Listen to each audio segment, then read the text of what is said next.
دوستای عزیز و مهربونم، سحر هستم، راوی کانال داستان‌های عاشقانه با سحر. ممنون میشم با سابسکرایب کردن و به اشتراک گذاشتن ویدیوها به ما انرژی بدید. قلبم شروع کرد به محکم کوبیدن. مگه میشد اون صدای مردونه‌ای گرم و دلنشین رو نشناسم؟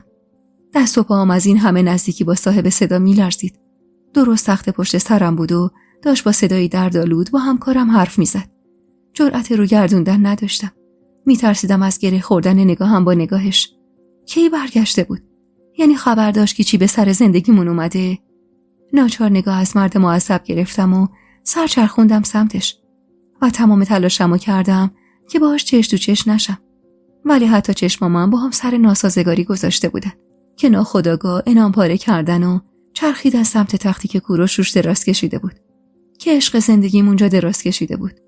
داشت نگام میکرد، خیره، دلخور، عصبی و شکست خورده. اونقدری ازش شناخت داشتم که تک تک این احساسات رو با یه نظر از صورتش بخونم. خودمو باختم. قلبم توی سینم کنده شد و شکست و به 1000 تیکه تقسیم شد. بغضم گرفت. نمیدونم کی بهش گفته بود. شاید لیلا. چشمامو روی هم گذاشتم که همکارم صدام زد: یغما جون، درد سنگ کلیه داره. و من خوب میتونستم بفهمم که درد سنگ کلیه نداشت. درد کوروش من درد شکستن دوباره دلش بود. درد گذشته‌ای که این بار به دست خودم رقم خورده بود.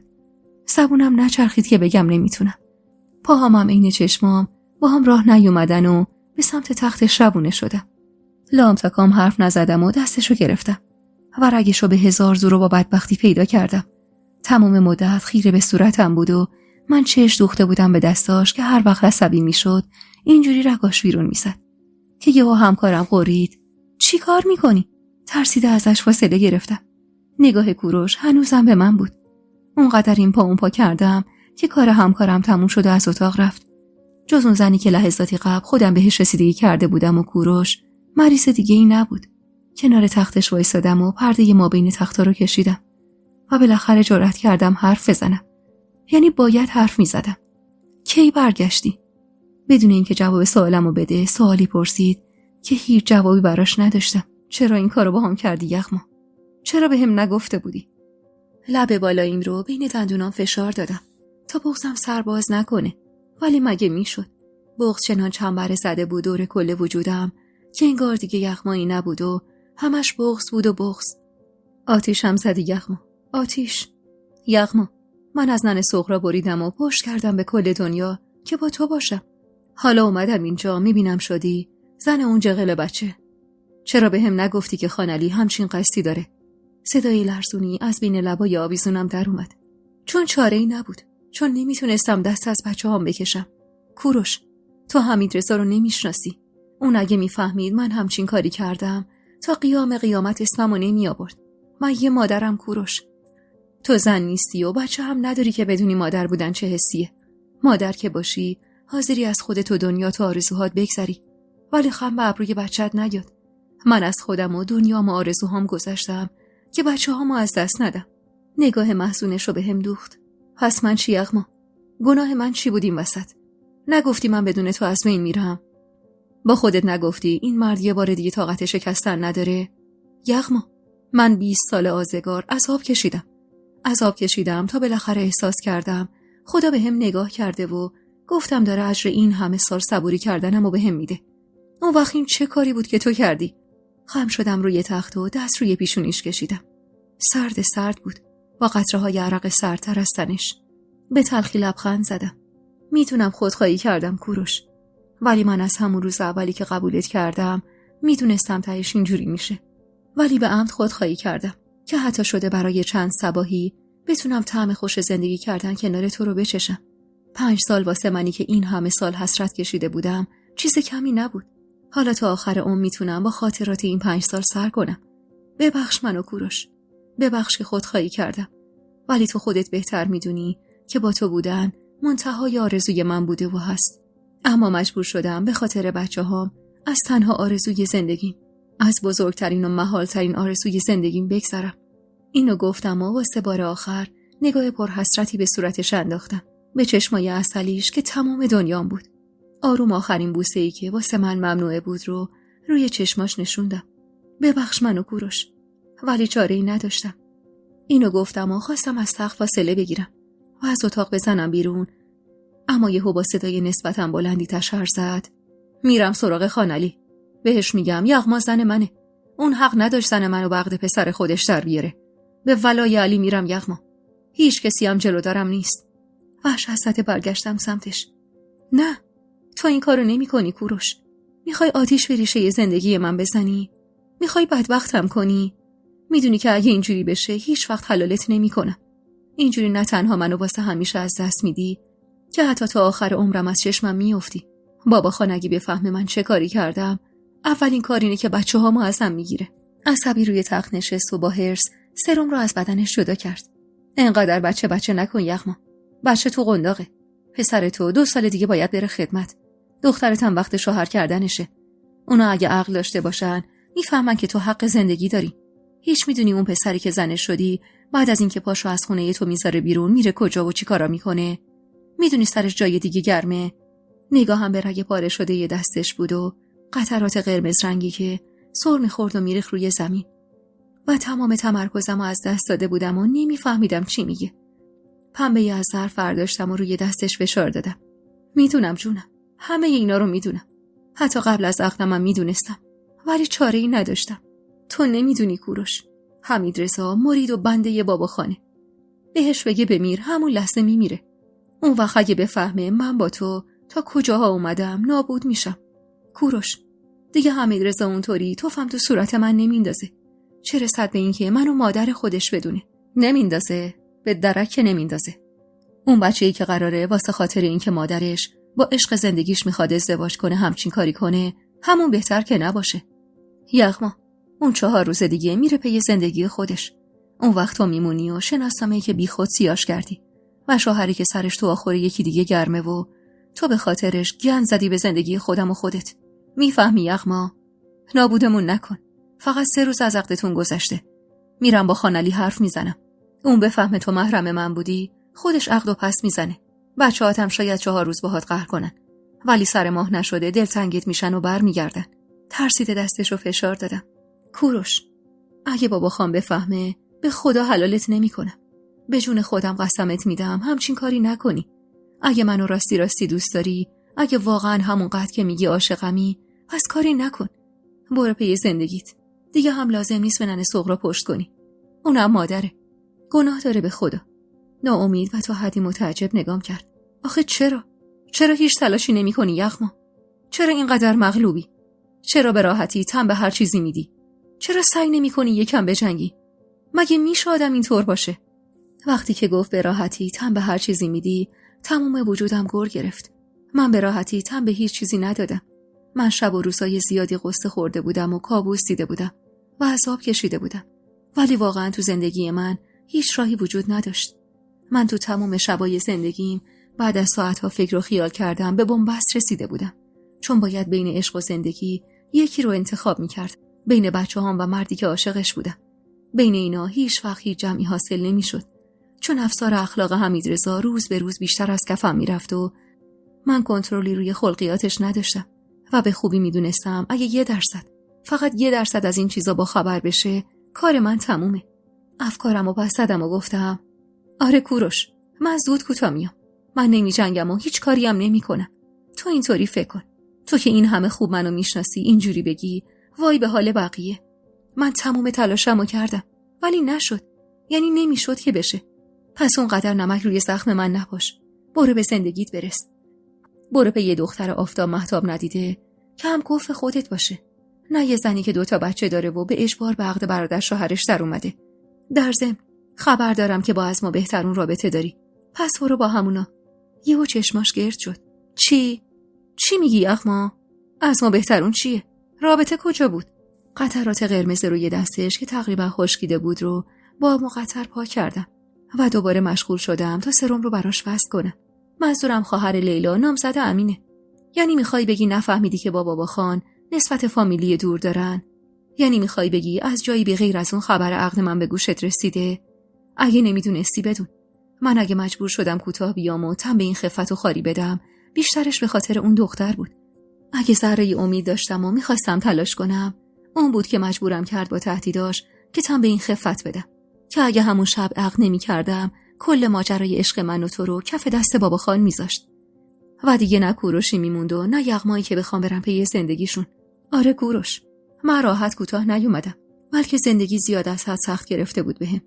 اینا رو گفتم و دیگه وای نستدم تا حرفاشو بشنوم و در حالی که قلبمو کنار همون تخت جا گذاشته بودم از اتاق زدم بیرون. مطمئن بودم مریض تخت بغلی با همراهش تمام حرفامونو شنیده بودن، ولی دیگه هیچ چیزی واسم اهمیت نداشت و مهم نبود. به بهونه سردرد به اتاق استراحت پرستارا پناه بردم و تو خودم مچاله شدم. تمام شب همونجا کس کردم و هر کسی سراغم رو گرفت بعد حالی رو بهونه کردم تا مبادا دوباره با اون چشمای عسلیش چش تو چش بشم، چون دیگه توانشو نداشتم. چون من فقط به یه شرط میتونستم این زندگی رو طاقت بیارم، اونم این بود که دیگه هرگز کوروش رو نبینم. چون با هر بار دیدنش دست و دلم میلرزید. همونجا کنج اتاق استراحت پرستارا از خدا خواستم دل کوروش رو از من سرد کنه و عشقمو از سرش ببره، ولی هیچ نمیدونستم که با دور شدن از کوروش قراره چی به سر خودم و زندگیم بیاد. اون روز و اون لحظه و اون نگاه حسرتبار آخرین نگاهی بود که بین من و کوروش رد و بدل شد. غافل از بازی‌های چرخ گردون 2 هفته از آخرین باری که کوروش رو دیده بودم میگذشت. زندگی روی چرخ روزمره میچرخید، اما قلب من هر روز تنگتر از روز قبل میشد. از اون طرفم حضور سجاد توی خونه زندگیم شاید به ظاهر عادی شده بود، ولی به چشم می‌دیدم که حمیدرضا با اینکه ارتباط خوبی با عمو سجادش داشت دل خوشی از این وصلت نداره. اما به خاطر حرف بابا خانش یا به قولی به خاطر حفاظت از ناموس پدرش مجبور چشم روی این وصلت ناجور ببنده. روزهای نسبتاً تلخی رو می‌گذروندم و هیچ خبری از آینده تلخ‌ترم نداشتم. آینده‌ای که این رد بنزین گل گرفته لحظه به لحظه بیشتر به زندگیم نزدیک می‌شد. عصر بود. سجاد و حمیدرضا حجره بودن و هانیه با مریم و مینا دخترای مارال به بازار رفته بود تا به قول خودش کتاب بخره. داشتم لباسای بهاری رو از توی انبار در می آوردم تا جایگزین لباسای زمستونی کنم، کاری که اکثر زنا قبل از عید انجام میدادن و من اونقدر اون روز دغدغه فکری داشتم که نه تنها این کارو نکرده بودم که حتی یک کاسه هم به منزله خونه تکونی جابجا نکرده بودم. یعنی راستی به دست نمیزنه؟ چطور میتونه از همچین لعبتی بگذره؟ سیر چشمی و با غیظ نگاش کردم. پشت سرم وایساده بود و تو دستش انبوهی از لباس بود. چی میگی واسه خودت مارال؟ خجالت بکش. لعبت چیه؟ من جای مادرشم. مادرش؟ والا این ننه‌ای که من میبینم عین آلوی خشکه. تو کجا؟ مادرش کجا؟ تو هلوی خانم، هلو. ترسیده سر چرخوندم سمت پنجره خونه عزیزینا تا مبادا گوش وایساده باشه و خدای نکرده حرفای مارال رو بشنوه. یه وقت میشنوه ها. خب بشنوه، مگه دروغ میگم؟ کلافه چشممو تو کاسه چرخوندم، اما مارال کوتابیا نبود. والا به خدا مگه دروغ میگم؟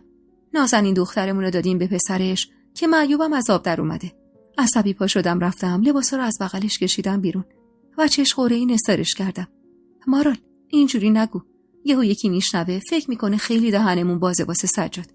اصلا من از خدام اون کاری به کارم نداشته باشه که اگه داشت تا الان خودمو از بین برده بودم. حتی تصورش هم وحشتناکه. اون وقت تو چی نشستی واسه خودت میگی؟ خب آخرش که چی؟ تا شما دوتا با هم یکی نشین مهرتون که به دل هم نمیافته. با حالت انزجار گفتم میخوام 100 سال سیاه نیفته. میخوام چه کار مهر این پسره رو؟ میخوای چی کار؟ پس فردا که رفت یه دختر ترگل ورگل 18 ساله عقد کرد آورد تو سرت، میفهمی مهرشو میخواستی چی کار؟ کلافه از این که مارالم با اینکه درد دلم رو میدونست اما حرفای مسخره راهله رو تکرار میکرد پا به زمین کوبیدم. بس کن مارال، بس کن دیگه. هر خلی رو دلش میخواد عقد کنه بکنه، به درک.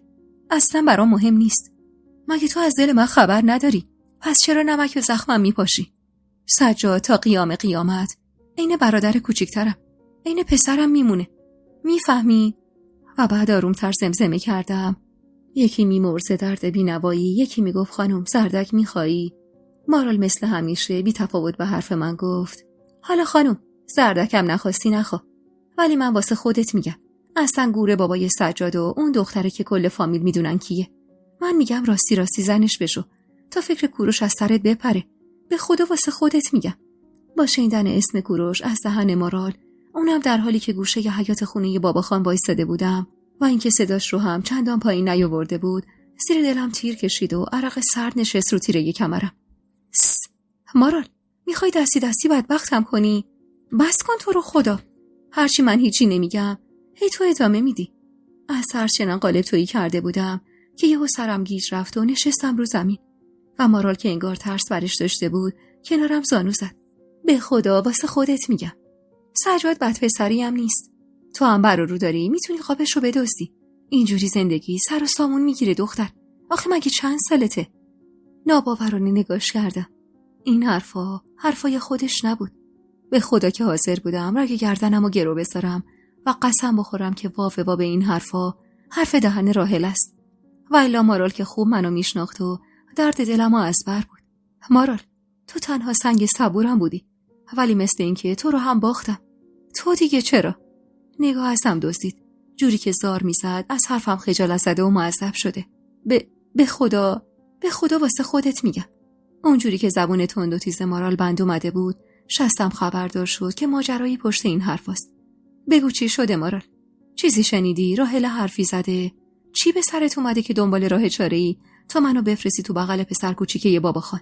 کمی منومن کرد و در حالی که با گوشه چشمش پنجره خونه بابا خان رو میپایید آروم سمسمه کرد.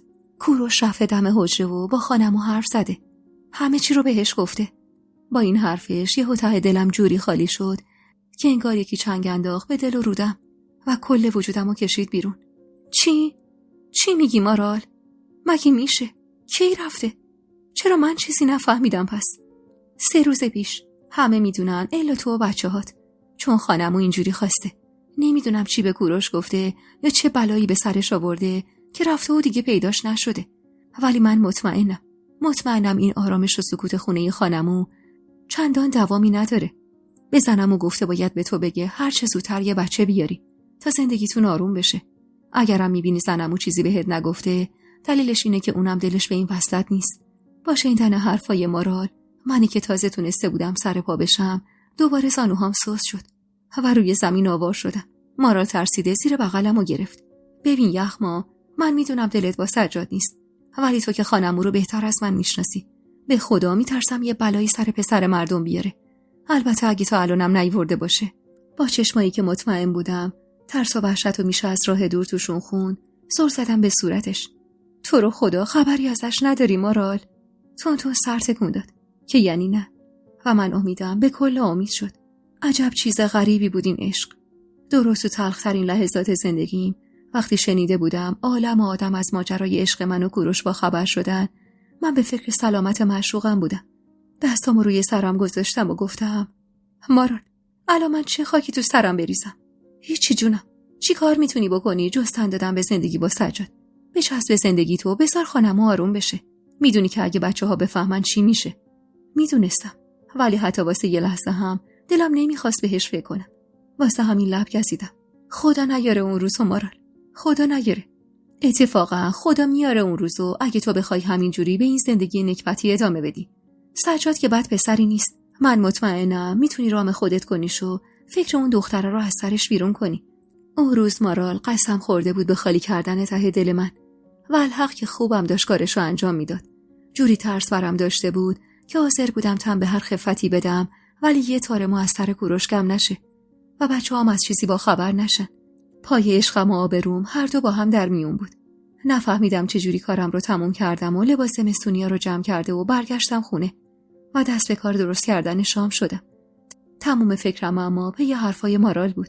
حرفایی که جوری عین خوره افتاده بود به جون روحم که چند باری پیاز داغم سوخت و من از نو دست به کار شدم. کلافه بودم و سردرگم. من هیچ وقت زن دست و پا چلفتی و سر به هوایی نبودم. چندین سال بچه‌های یتیمم رو تنهایی به دندون گرفته بودم و بزرگ کرده بودم و حتی یه بارم بیگدار به آب نزده بودم. ولی امان از اون روزی که فیلم یاد تبار خودش رو کرده بود. پای کوروش که دوباره به زندگیم وا شد، یه پای عقلم که هیچ، جفت پای عقلم لنگ شد. شدم یه زن مغلوب که از هر وری نگاش می‌کردی شکننده و مظلوم بود. و اینا همه تبعات عشق نافرجام و ممنوعی من به کوروش بود.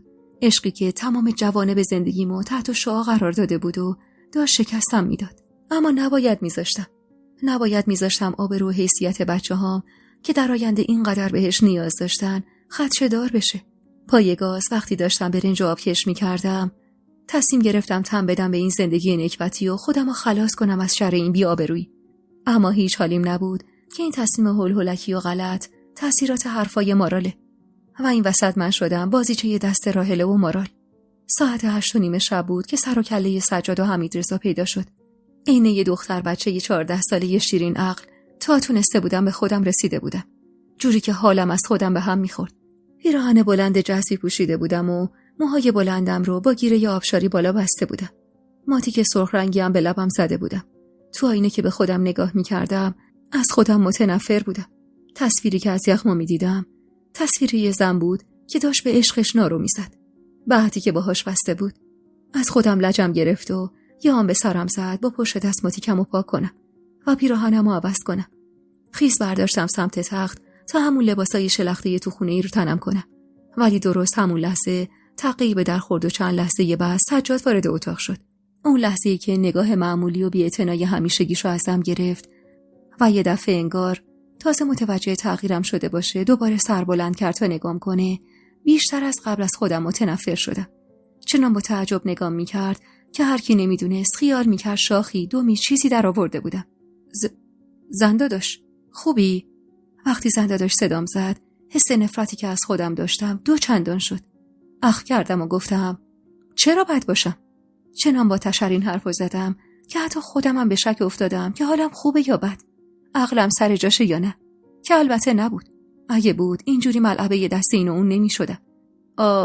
آخه بعد نگاهی به سر تا پام انداخت و تا خواست چیزی بگه من از کنارش گذشتم و در حالی که داشتم از اتاق بیرون میرفتم آروم گفتم زود لباس عوض کن بیا واسه شام. نفهمیدم جوابم رو داد یا نه، اما تو دلم غوغایی به پا بود که این حالم با نگاه دیدن اخمالود و پر از غیظ حمیدرضا و صورت متحیر هانیه بیشترم شد. مامان مگه عروسی دعوتی؟ نمیدونم کجای زندگیم پامو کج گذاشته بودم که شکم زای خودم. بچه‌ای که از تو بطن من به وجود اومده بود اینجوری بازخواستم میکرد و من جرأت دم زدنم نداشتم. البته میدونستم، خوبم میدونستم، ولی به روی خودم نمی آوردم. بدون اینکه جوابشو بدم رفتم سمت آشپزخونه و میز شامو حاضر کردم. هانیه با چشمایی متعجب اما لبخند به لب کنارم وایستاد و آروم جوری که حمیدرضا نشنوه و کفری تر نشه گفت خوشگل کردی عروس خانم.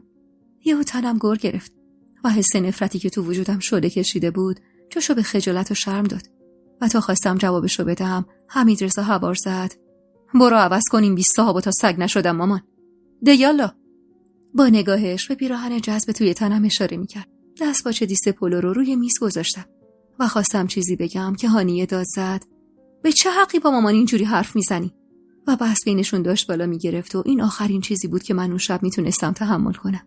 حاضر بودم واسه خاتمه دادم به این بحث حتی چادر سر کنم. لباس خونگی که سهل بود، ولی نمیدونم چی از سر سجاد گذشت که تو چارچوب در اتاق وایساد و درست عین حمیدرضا ستاشو پس کلش انداخت. تو چی کاره حسنی؟ چقدر احمق بودم که این بچه‌ها وایساده بودم و با ترس به جنجال پیش روم نگاه می‌کردم. رگ کنار شقیقه پسرم چنان برقلمبیده بود که میگفتم هر آن ممکنه پاره بشه. من پسرشم. تو چی کاره حسنی؟ سجادم با قلدری گفت منم شوهرشم. حمیدرضا با این حرف سجاد قاه شروع کرد به خندیدن. یه خنده عصبی دیوانه‌وار که وحشتو به جونم مینداخت. بچه قرتی، نکنه خودت هم باورت شده که شدی شوهر ننه من؟ اگه به احترام خواسته بابا خانم نبود که من تو رو در این خونه هم راه نمیدادم. چه رسد داخلش؟ اون وقت حالا وایسادی اینجا واسه من شوهر میکنی؟ اولین باری بود که میدیدم حمیدرضا با عموش داره اینطوری صحبت میکنه. اونا همیشه مثل 2 داداش بودن و من مطمئن بودم اگه پادر میونی نکنم کار به جای باریک میکشه. ترسیده دویدم سمتش و دستشو گرفتم. حمیدرضا جان آروم باش مامان. این حرفا چیه میزنی؟ این حرفا چیه میزنم؟ تو خودت باعث و بانی این حال منی مامان. این چه ریختیه واسه خودت ساختی؟ سر پیری معرکه گرفتی؟ نمیگی یه پسر دارم تو این خونه که یه وقت به غیرتش برمیخوره؟ نمیگی نباید برای برادر شوهرم غمزه بیام؟ هان؟ حرفاش چنان آتیشی به جونم انداخته بود که کل وجودم رو شعله‌ور کرده بود. تنم جوری گر گرفت که از شدت حرص شروع کردم به لرزیدن و درست لحظه‌ای که سجاد می‌خواست هجوم بیاره سمت حمیدرضا و با هم دست به یقه بشن، در خونه به شدت باز شد و بابا خان هوار کشید. من هنوز نمردم که تو خونم صداتون رو بالا میبرید. همه ساکت شدن. حتی حمیدرضایی که تا همین چند لحظه پیش عین اسفند روی آتیش جلس و ولس میکرد. چته بچه؟ چرا هوار میزنی؟ حمیدرضا عین بچگیاش سر به زیر انداخت و لب ورچید. نمیخوام این یارو بشه شوهر مادرم. نمیخوام جای بابامو بگیره. مگه زوره؟ بابا خان یهو با تعجب نگاش کرد. چشمم روشن. از کی تا حالا رو حرف من حرف میاری تو؟ پسرم خجالت زده سر بلند کرد و یه نگاه مغموم به من و بعد به بابا خان انداخت. من غیرت دارم بابا خان. نمیتونم بشینم و نگاه کنم مامانم واسه اینجوری لباس بپوشه. با نگاه زیر چشمی بابا خان دستمو جلوم گذاشتم و پشت هانیه قایم شدم. چه ساده بودم و خوش باور که خیال میکردم بابا خانم عین حمیدرضا با دیدن اون پیراهن جستوی تنم رو ترش میکنه و ستاشو پس کلش میندازه و هر چیلی چار بلده بارم میکنه. اون پیرمرد صد تا عین منو درس میداد و من اینو از لبخند رضایت بخش روی لبش فهمیدم. بسته پسر، خوش ندارم تو خونه ای من صداتو رو کسی بلند کنی، علل خصوص مادرت.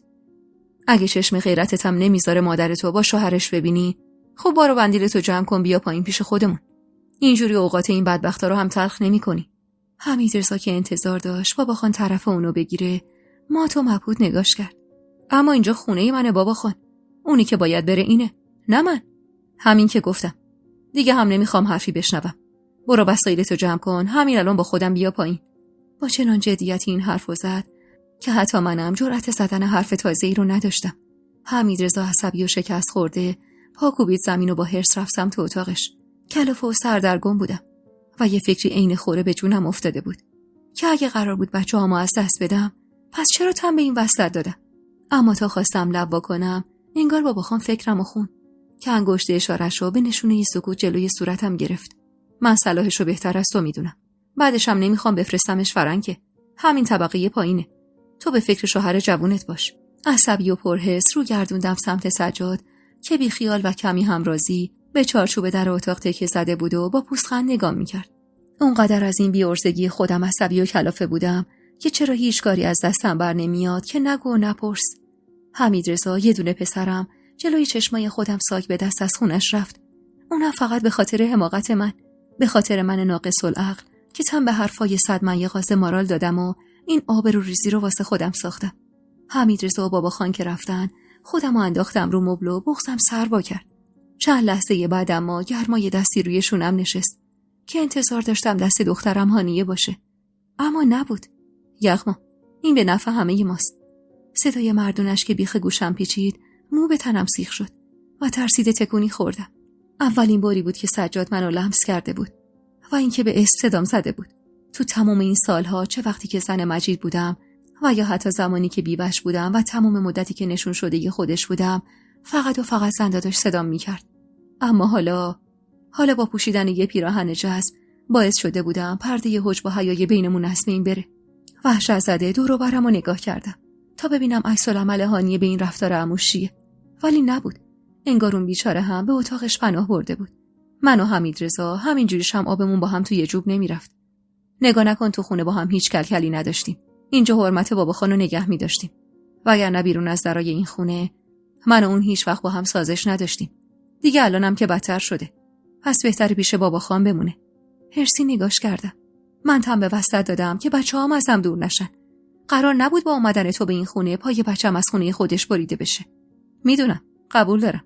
ولی خب خیلی چیزای دیگه هم قرار نبود بشه و داره میشه. خیلی ریز و نامحسوس داشت به کاری که امشب کرده بودم اشاره میکرد و من 1000 باره مردم از شرم و خجالت و ننگی که خودم دستی واسه خودم به بار آورده بودم. سخت میگیری یغما. این زندگی به اندازه کافی سخت است. بیا ما دیگه سخت‌ترش نکنیم. اصلا پاشو بریم شام بخوریم. بوی غذای مورد علاقه من کل خونه رو برداشته. بوی قیمه پیچیده توی خونه یهو پود شد و خورد تو سرم. چقدر احمق بودم که با 30 و اندی سال سن شده بودم بازیچه دست اطرافیانم که یه پیراهن جذب بپوشم واسه مردی که همسن پسرم بود تا مبادا آبروم بیشتر از این بره. یهو انگار خون به مغزم نرسید که عصبی از جا پریدم. نمیخورم. من کوفت بخورم بهتره. و بعد بدون توجه به نگاه پکرش رفتم تو اتاق و در رو به هم کوبیدم. نمیدونم اون لحظه از خودم شرمم شد یا از هانیه که مطمئن بودم از اون بر دیوار اتاقش گوش سپرده به حرفای من و مطمئن بودم دخترم هر چقدرم که عاقل و فهمیده باشه از رفتن برادرش از این خونه دلخوره. عصبی و کلافه پیراهنم و از تنم در آوردم و مچاله کردم و انداختم گوشه اتاق و همون بلوز شلوار ساده خونگی خودم رو پوشیدم و توی تختم دراز کشیدم. اما چند لحظه بعد، درست وقتی که صدایی به هم خوردن کاسه بشقابایی توی آشپزخونه تموم شد، تقی به در خورد و تو تاریکی چشمای درشت سیاه سجاد رو دیدم. برات شام آوردم. چیزی نگفتم که راه افتاد سمتم و چراغ خواب کوچیک دیواری رو روشن کرد و سینی رو بغل تخت گذاشت. اینجوری نگام نکن. واسه هانیه هم بردم. از اینکه فهمیده بود دردم چیه کمی تعجب کردم، ولی بازم به روی خودم نیوردم. از بابت حمیدرضا هم خیال تخت باشه. پیش بابا خان بیشتر بهش خوش میگذره. گرچه اون داشت این حرفو میزد واسه دلخوش کنک من، ولی حقیقت محض بود. تو رو خدا پاشو شام بخورین، رود بزرگه داره کوچیکه رو میخوره. ناز نکن دیگه یغما، پاشو. اما من نه قصد ناز کردن داشتم، نه حوصله و جونشو. واسه همین کلافه و عصبی تر از قبل خودمو توی تختم بالا کشیدم و نشستم. بعید میدونم حمیدرضا دیگه برگرده بالا. خب بهتر. بهت بر نخوره ها، ولی پسر نسخه کوچیک شده ی بابا خانه. من بدبخت این همه خفت به جون خریدم که از دست اون پیرمرد خلاص بشم. اون وقت پسر تو 20 شاری رو مخم بود. همزمان چند حس عجیب هجوم آورد سمت قلبم. نفرت، غصه، دلخوری و بیشتر از همه دلسوزی. شاید اگه به سجاد به چشم یه مرد بالغ و کامل نگاه می‌کردم، بیشتر از همه از دستش دلخور می‌شدم. ولی اون لحظه بیشتر دلم به حالش سوخت. ولی اون نگاه مغمومم رو گذاشت به پای دلخوری. دلخور نشو یغما. منظورم از خفت و خاری این عروسی مسخره و زندگی مسخره تر بعدشه. و الا تو یه پارچه خانومی. تل خندیدم. حق داری. یهو برقش چشماشو پوشون. همیشه دلم میخواست یه عروسی درست و حسابی بگیرم و واسه عروسم از تهرون لباس بیارم. ولی داغش موند به دلم. شاید درکم نکنی چون تو یه بار عروس شدی. ولی من زور زد تو چشمام و نمیدونم چی تو نگاهم دید که چند لحظه مکث کرد و قاشقو برد توی دیس و همونطوری که داشت یه قاشق پلو برمی داشت گفت یغما تو هیچ وقت عاشق مجید نبودی. نه تنم یخ بست، نه حتی ترسیدم. تو اون دوره زمونه کم بودن زن و مردای عاشق بیشه‌ای که با هم زندگی کنن. پس خب عاشق نبودن منم همچین چیز عجیبی نبود. وقتی دید جوابشو نمیدم، بشقاب پلو و قیمه رو جلوی دهنم گرفت. میدونم که نبودی. نمیخواد ازم مخفی کنی. اصلا هیچ کدوم از آدمای دور و بر من عاشق نبودن. حتی مردا. دیگه چه رسد به زناشون. حس می‌کردم دارم با پسرم هم صحبتی میکنم. چیزی که داغش سالها بود به دلم مونده بود. اصلا تو میدونی عشق چیه یغما؟ تا حالا تجربهش کردی؟ با این حرفش یهو دلم پر کشید سمت کوروش و صورت مظلومش و اون نگاه گرم و عسلیش جلوی چشمم نقش بست و خدا رو شکر کردم که سجاد حال دلم رو از تو نگاهم نخوند و خودش به یه حرفش رو گرفت. عشق خیلی قشنگه یغما. عاشق که بشی تمام دنیات میشه عشقت. حاضری به خاطرش زمین و زمان رو به هم بدوزی، ولی از دستش ندی. آدم عاشق که میشه دنیاش یه رنگ دیگه میشه دقیقا رنگ چشمای معشوقش. با چنان ذوقی حرف میزد که منم ذوق کردم و اصلا یادم نبود که این نیمچه مردی که روبروم نشسته و از عشقش میگه بلا نسبت شوهرمه. البته خب طبیعی هم بود چون من هرگز نمیتونستم به چشم شوهر بهش نگاه کنم. لب زدم الان دنیا دقیقاً چه رنگی آقا سجاد؟ با دهنی که پر بود از غذا خندید. آبی آسمونی. بغض کرده لبخند زدم و یاد 5 سال پیشم افتادم که دنیای خودم رنگ و بوی عسل گرفته بود. یغما کاش تو هم عاشق بشی. ما تو مبهوت نگاش کردم. چرا؟ سینی غذا رو پس زد و 4 زن روی تخت نشست. عین پسر بچه‌ها و با ذوق گفت راستش تو اونقدر زن خوبی هستی که من دلم نمیاد در حقت بدی کنم. ولی تو که میدونی من دلم جای دیگه است. اگه اون روزی رسید که تونستم برم از این خونه، تو چی کار میخوای بکنی؟ تو دلم گفتم اون روز آرزوی منه، ولی سجاد دوباره این سکوتم رو هم گذاشت پای دلخوری و دستپاچه خندید. تو زن قوی هستی. میدونم، ولی میترسم از من کینه به دل بگیری. یعنی راستش هیچ وقت نمیتونم به تو به چشم همسر نگاه کنم. درسته دیگه زن داداش صدات نمیکنم، ولی به خدا فهمیدم چی میخواد بگه. اون میخواست به خیال خودش آب باکی رو روی دستم بریزه و این فکر و خیالای الکی رو از سرم بپرونه که دیگه به خیال خام خودم براش پیراهن جستن نکنم. چه حال خرابی داشتم اون لحظه. احساس شکست میکردم از تمام جوانم. عشقمو باخته بودم. زندگیمو از دست داده بودم و پسرم از خونم رفته بود و دخترم تو اتاق بغلی خدا میدونست چه حالی داشت. و حالا این مردک روبروم از چی میگفت؟ بغض کرده نگاش کردم. این بچه که فقط چند سالی از پسر خودم بزرگتر بود چه گناهی داشت؟ به خدا که هیچ کس وسط این مهلکه هیچ گناهی نداشت الا منی که میتونستم محکم و قوی جلوی روی بابا خان وایسم و بگم که نمیخوام زن پسر کوچیکش بشم. ولی ترسیدم. من از شکم سایه خودم ترسیدم که مبادا از دستش بدم. و حالا هم اونو باخته بودم، هم تنها عشق زندگیم رو. یغما، ناراحت شدی؟ ناراحت بودم، اما نه از اون. از خودم، اون وضعیتی که خودمو دوچارش کرده بودم. زوری سر تکون دادم که یعنی نه. باور نکرد و تلخ خندید. حق داری، تو زنی. هرچی باشه واسه یه زن سخت‌تره. منم حتما نمیتونم درکت کنم. ولی مطمئن باش مخ بابا خانو که زدم و کل اموالشو گرفتم، اون وقت همین خونه رو به نامت میزنم. به سادگیش پوزخند زدم. به اینکه خیال میکرد بابا خان به همین راحتی یا وامیده و کل اموالشو به نام اون میزنه. سجاد بچه بود و خام. ولی من بابا خانو خیلی بهتر از هر کسی میشناختم. اون دنبال یه جفت میخ طلا بود تا 4 پایه این زندگی رو محکم کنه. یه بچه‌ای از خون سجاد تو شکم من. این آخرین خواسته ی بابا خان بود و وقتی فردای اون روز خبرش به گوش سجاد رسید، به سیم آخر زد. تو خونه آشوبی به پا شده بود دیدنی. بابا خان از یه ور هوار میزد و سجاد از ور دیگه. عزیزم وسط خونه روی زمین نشسته بود و سجه مویه میکرد. اما من مات و مبهوت فقط نگاهشون میکردم و هیچ راه چاره‌ای به ذهنم خطور نمیکرد تا کمی از آتیش این آشوب کم کنم.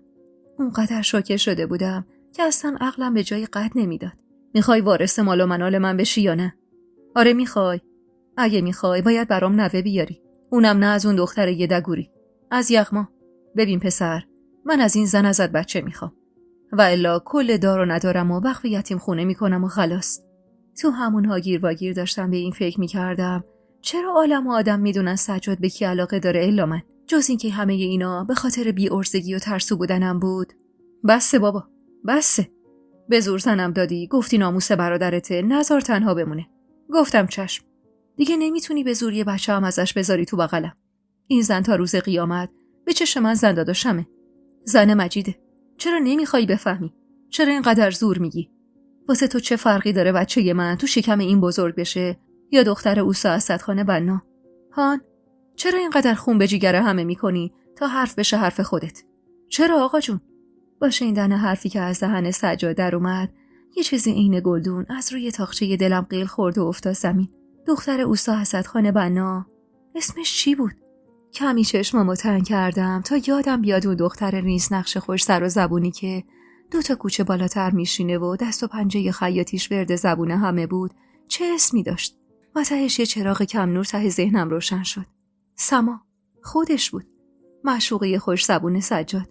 چند باری باهاش برخورد داشتم و حتی پیرهنی که دیشب تنم کرده بودم دست و پنجه خودش بود. دلم بیشتر از قبل برای سجاد آتیش گرفت. سما دختر خوبی بود و تنها دلیل مخالفت بابا خان باهاش نداشتن اصل و نسب آنچنانی خانواده‌اش بود. البته این نظر بابا خان بود. اگر نه اصل و نسب هر کس به خودش مربوط میشه. اما از همه اینا بگذریم، من خوب میدونستم اینم بهونه‌ای بیش نیست و دلیل نه آوردن بابا خان حضور نحس من و سایه سنگینم روی زندگیشونه. اونقدر غرق فکر و خیال بودم که نفهمیدم بار آخر کدومشون چی بار اون یکی کرد که داد و هوار بابا خان بلند شد و گلدون چینی عزیز رو پرت کرد توی شیشه. همین که گفتم یا از یغما بچه میاری یا گورتو گم میکنی از این خونه میری بیرون. سخت نبود فهمیدن این که سجاد حاضر گورشو گم کنه ولی از من بچه‌ای نداشته باشه. منم دقیقاً همینطور بودم. محال ممکن بود که تن به این خواسته یک کثیف بابا خان بدم. و بالاخره همونطور که فکر میکردم پسر یکی دونه عزیز جلوی چشم هممون ساک دستیشو برداشت و دار و ندارشو ریختوش و چشم بست رو تموم زجه ها و التماسای عزیز و از اون خونه رفت. مثل ماتم گرفته ها روی پله نشسته بودم و زانوی غم بغل گرفته بودم چون مسبب همه این بدبختی ها رو خودم میدونستم. عزیز نفرینم میکرد جوری که انگار به خواست من این اتفاق افتاده بود. هانی این خودم سرخورده و غمگین بود. ولی امان از حمیدرضا که از صورتش هم میشد فهمی سور و سات عروسی توی تک تک اعضا و جوارحش برپاست. جوری که همون شب ساک لباسشو برداشت و با خیال راحت برگشت خونه خودمون. دروغ چرا؟ منم از رفتن سجاد تو دلم عروسی برپا بود. اونقدری که نمیشد وصفش کرد. انگار زندگیم به روال قبل برگشته بود. انگار یه وزنه سنگینو از روی قفسه سینم بلند کرده بودن و راحت میتونستم نفس بکشم. قرار بود شب رو توی اتاقم به تنهایی سحر کنم و کل روزو بدون فکر و خیال پسر جوون بابا خان بگذرونم. الحق که بعد از رفتن سجاد حال هممون خوب بود. الا حال عزیز، انگار که بچه شیرخوارش رو گم کرده باشه، یه بنزاری میکرد و ناله و نفرین نثار جون منو بابا خان میکرد، جوری که نیمه های شب فشار خونش بالا رفت و حالش بد شد. به اصرار خودم با بچه ها بردیمش بیمارستان، اما بابا خان که معتقد بود تمام این کارش نمایشی بیش نیست همراهیمون نکرد و حاضر نشد از خواب نازش بزنه. عزیز اون شب تو اورژانس نگه داشتن تا بتونن فشارش رو بیارن پایین.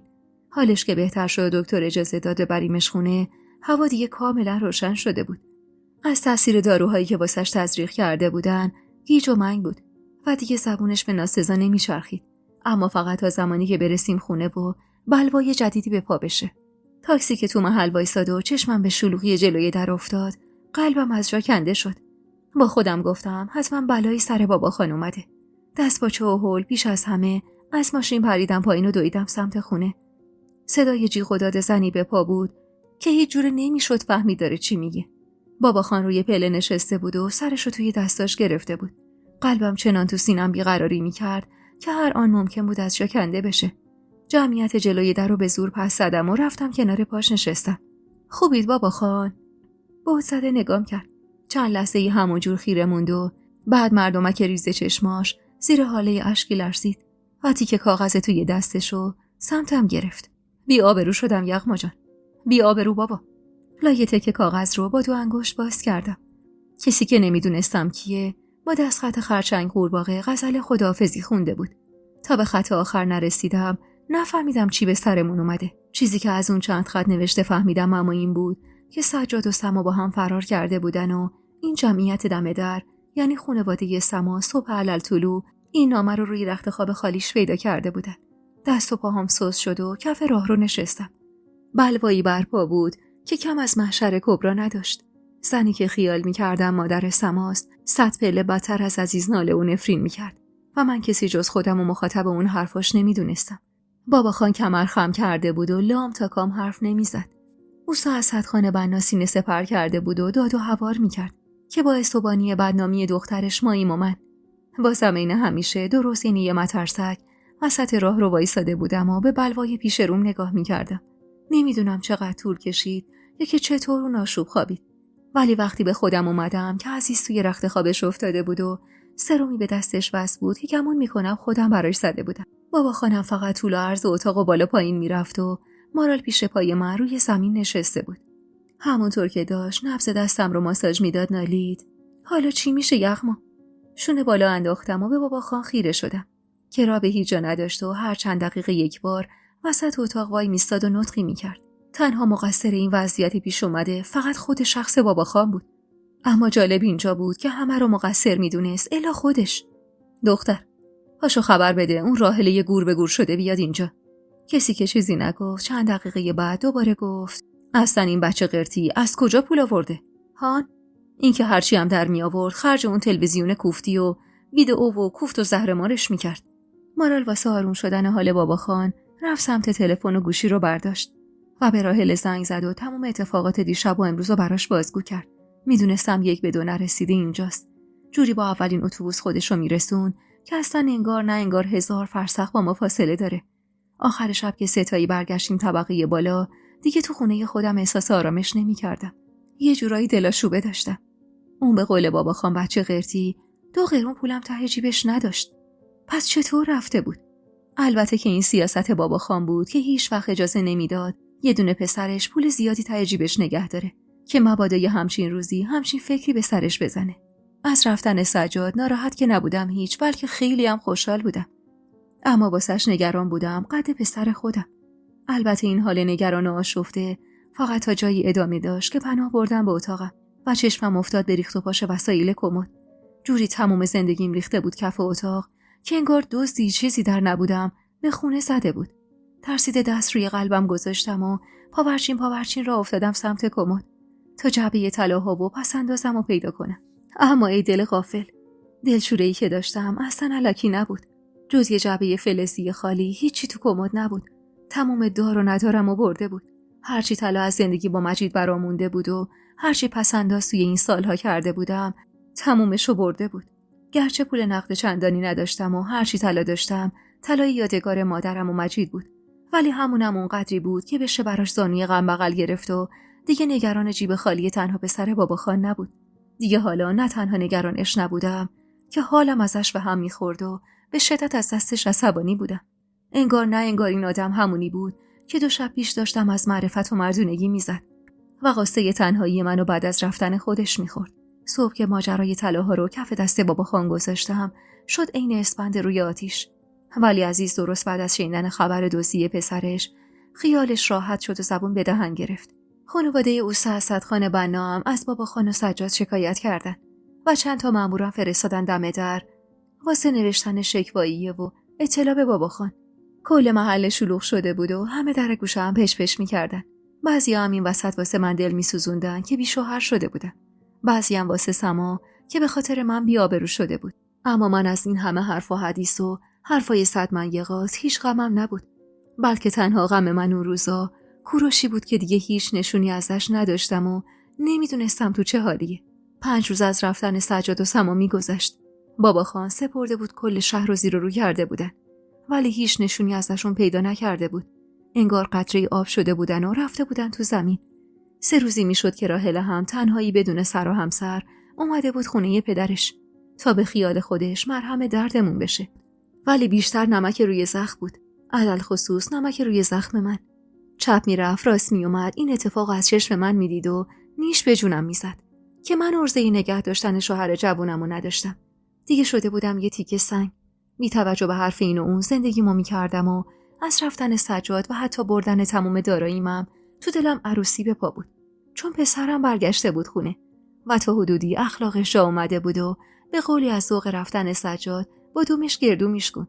توی اون برهه از زمانی که خونه شده بود میدون جنگ من سعی میکردم فضا رو پر از آرامش و به دور از هر گونه تنشی نگه دارم تا هانیه بتونه با خیال راحت به درسش برسه و خودشو واسه کنکور آماده کنه. کنکوری که باباخان اگه به حالت عادی بود و این شرایط پیش نیومده بود عمرن اجازهشو نمیداد. اما من قسم خورده بودم اگه خواست مانع درس خوندن هانیه بشه واسه اولین بارم که شده جلو روش وایسم، چون دیگه بحث خودم نبود، بحث دخترم بود که حاضر شده بودم واسه خاطر اونا حتی تن به ازدواج با پسری بدم که هرگز نمیتونم مثل شوهر نگاش کنم. دیگه بالاتر از سیاهی که رنگی نبود. اوایل فروردین ماه بود یا اوایل اردیبهشت ماه دقیق یادم نیست، ولی خوب یادمه چیز زیادی از رفتن سجاد نمیگذشت. تازه از شیفت صبح برگشته بودم و خسته و کوفته روی تخت دراز کشیده بودم. مارا لبه ی تخت نشسته بود و سعی داشت لباسای جمع شده از روی بند رختی رو مرتب کنه. ببین تو رو خدا چجوری الف بچه همه رو انتر خودش کرده. من نمیدونم اون دختره چجوری اینقدر جرأت داشته که با این فلنگو بسته. ببین یغما قد اون دختره هم عرضه نداشتی. این فکری بود که توی تمام این مدت 1000 بار منم با خودم تکرارش کرده بودم. سما پر شاید همسن هانیه من بود، ولی دل و جرأتی که اون به خرج داده بود من هیچ جای زندگیم به خودم ندیده بودم. من تو فکر و خیال خودم غرق بودم و مارال گریز حرف میزد. اگرم خانمو پیداشون کنه و از گناهشون بگذره قطعاً اوستا اسدخان ازشون نمیگذره. مگه میشه با هم رفته باشن و دست به هم نزنن؟ حتمی تا الان دست گلاب دادن و وقتی پیداشون کنن شکم دختره بالا اومده. دیگه نشنیدم مارال چی میگه. عین دیوونه ها از جا پریدم و تقویم جیبی کوچیکمو برداشتم تا تاریخ ماهانه این ماهمو پیدا کنم، ولی هیچی نبود. هیچ نشونی از تاریخ ماهانم واسه فروردین ماه نبود. اولش خیال کردم اونقدری توی این ماه درگیری فکری داشتم که یادم رفته یادداشتش کنم، ولی خوب که فکر کردم دیدم اصلاً چیزی نبوده و دقیقاً همونجا بود که یهو دنیا روی سرم آوار شد. چطور فراموش کرده بودم؟ تمام تنم از ترس بلایی که ممکن بود به سرم اومده باشه به لرزه افتاد. مارالی بند کنار گوشم حرف میزد و من حتی کلمی از حرفاشو هم متوجه نمی شدم. چند وقت از آخرین موعد عادتم گذشته بود. با یه حساب سرانگشتی میشه گفت 6 هفته. یغما اصلا حواست هست به من؟ اون گور به گوری از کجا میدونست و پولاتو کجا میذاشتی؟ ما تو مبهوت بهش نگاه کردم. دغدغه فکری مسخره‌اش چقدر عذابم میداد. مارال، من باید برم. اینو گفتم و از جا پریدم. مات و مبهوت نگام کرد. وا، کجا؟ بیمارستان. اونجا چرا یخما؟ تو که تازه برگشتی. یهو چی شد جنی شدی؟ وای نسادم تا جوابشو بدم و هلهلکی دوباره لباسامو تنم کردم. آخه چی میگفتم بهش؟ میگفتم از مردی که دیگه هیچ خبری ازش ندارم باردارم. اونم درست تو وانفسای زمانی که شوهر اجباریم از خونه فرار کرده بود. چقدر بدبخت بودم من. مارال هر چقدر پشت سرم غرغر کرد اعتنایی نکردم و از خونه زدم بیرون. باید هر چه زودتر تکلیف خودم رو روشن میکردم. ماشین کرایه کردم و تا خود بیمارستان در بس رفتم. اما تمام مدتی که توی راه بودم قلبم عین گنجش توی سینم بیقراری میکرد. این چه بلایی بود که به سرم اومده بود؟ اگه واقعا باردار بودم چی؟ یاد کوروش افتادم که چقدر دلش میخواست پدر بشه و حالا کجایی الان کوروش؟ تاکسی که جلوی در بیمارستان ایستاد نفهمیدم چه جوری کرایه‌اش رو حساب کردم و دویدم سمت ساختمون هستی. اولین اشتباه و بزرگترین اشتباه همین بود. همین که برای مطمئن شدن از خبر بارداریم پا به محل کار چندین و چند سالم گذاشتم و هیچ فکر نکردم ممکنه یه روز تشت رسواییم از بالای پشت بوم همین بیمارستان به زمین بیفته. توی اورژانس با دکتر شیف که تازه واردم بود حرف زدم و از مشکلم بهش گفتم. خبر نداشت بی شوهر موندم و خیال میکرد دلیل اون همه اضطرابم واسه سن و سال خودم و بچه بزرگ داشتنمه و مدام سعی داشت بهم دلداری بده که اصلا سنم زیاد نیست. مسخره ترین چیزی که اما من توی اون لحظات میتونستم بهش فکر کنم سن و سالم بود. آزمایش خون دادم و همونجا توی راه رو نشستم تا جوابش حاضر بشه. اما دل تو دلم نبود.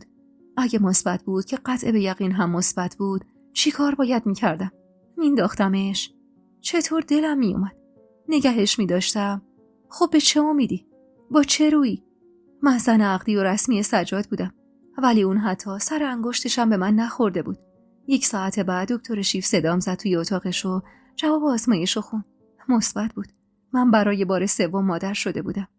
اما این بار با این تفاوت که پدر فرزندم مردی بود که عاشقانه میپرستیدمش، ولی جای ذوق و شوق تمام وجودم رو ترس گرفته بود. حدس میزنم 6 هفته رو رد کرده باشی و حتی قلبشم تشکیل شده باشه. حالا چرا اینقدر زانوی غم بغل گرفتی؟